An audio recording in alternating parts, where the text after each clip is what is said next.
Hello, so I'm going to be talking pretty quietly because my son is napping, which is why I'm able to do this now. I'm sorry I couldn't do it before, so hopefully you can turn up your speakers pretty loud. So my biggest piece of advice for this quiz would be to make sure that you're doing your homework. So up to number 42, I believe it is, yeah, in your homework packet. And then also don't forget about doing problems, the last 2003, AB number 4, and the other ones that are listed. So those other free responses that we did in class, or that you did the last 2 days, make sure that you do those also. Stay up to date on those. Don't wait until the last minute the night before. If you didn't notice, there's lots of free responses in this, so it can be a little hard to do if you wait until the night before, and it's not really helpful. Some of the things that I recommend going back through in your homework, if I look through questions, let me find them. Just the first questions in your packet, like the antiderivatives. I think it's 1 through, I'll put it down here.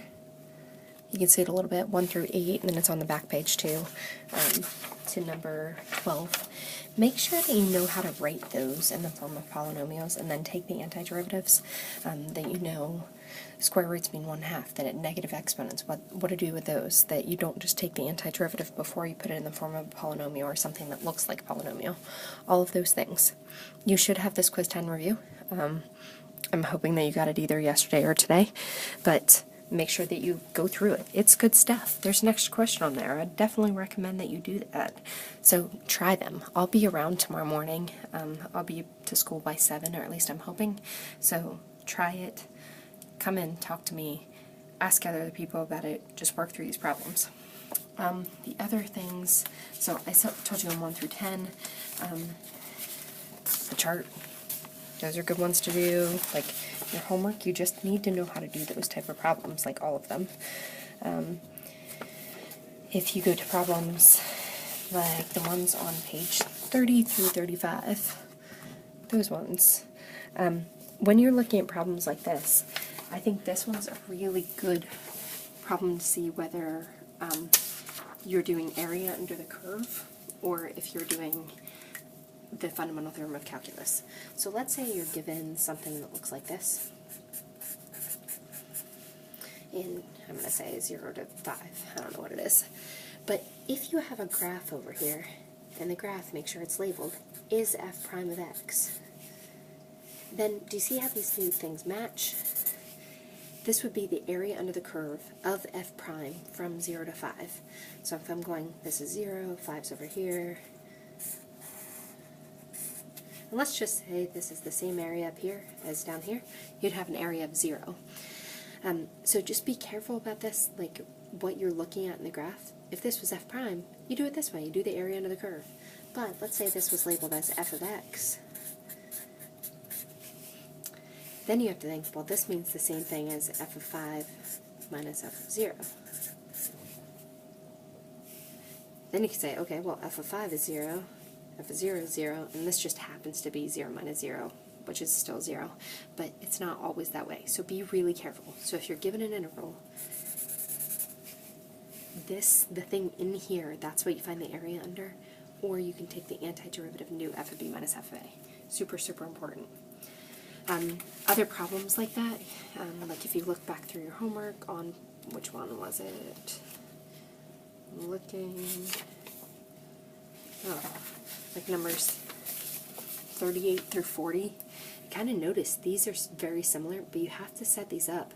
If it's the graph of f prime, and it's saying what's the value, great, just do the area under the curve. Make sure you know how to take the area of regular shapes, trapezoids, triangles, rectangles, circles, all of those things.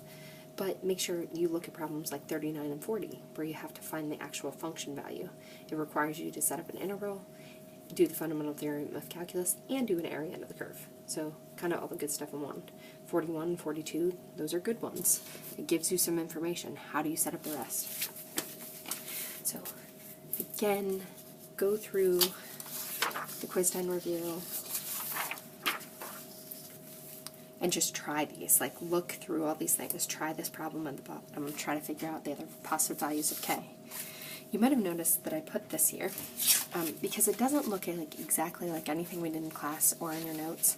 I wanted to kind of give you an idea that you have this chart. and we have x equals 0. We've got a bunch of stuff going on. You can see f prime, f double prime. Here are my values of x. So it's kind of like a crazy chart. I'm telling you lots of information. If I want to know, just based on this, I know lots of information. Like, I can have a pretty good sketch of this graph. I already did when I was setting this up. But you can see, here's a point. If this is a graph of f of x, I can make a point at 0, 4. 1, 2, 3, 4. It says at 3, 0. I can make another point at 7, 2. So 1, 2, 3, 4, 5, 6, 7, 1, 2. This says at 9, 0. But then I also know, this is kind of nice because I know I'm correct so far, that I know that the slope f prime is negative. So I have decreasing, positive here, increasing, negative, decreasing. That's good.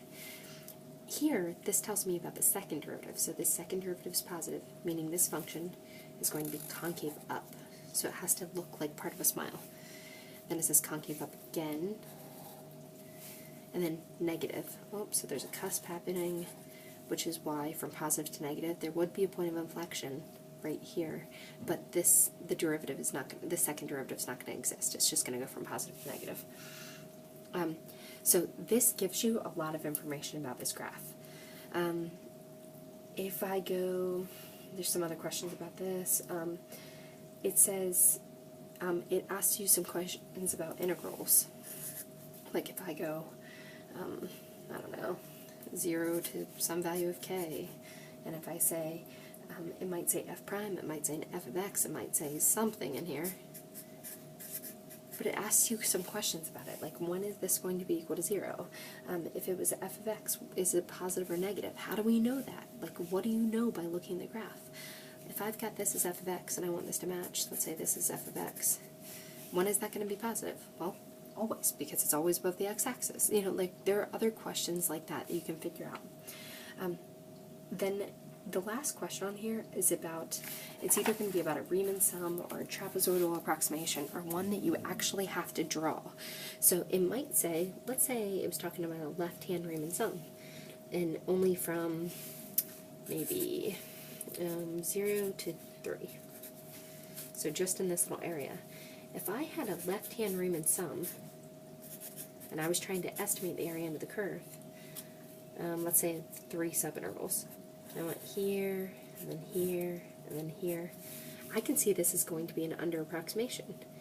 If I did a left-hand Riemann sum and I kept going, like the whole way from 0 to 7, let's say, I can see here, here, here, and then I can kind of see that it's kind of under here, over here, and I might say slightly more, but it gets to be a better approximation.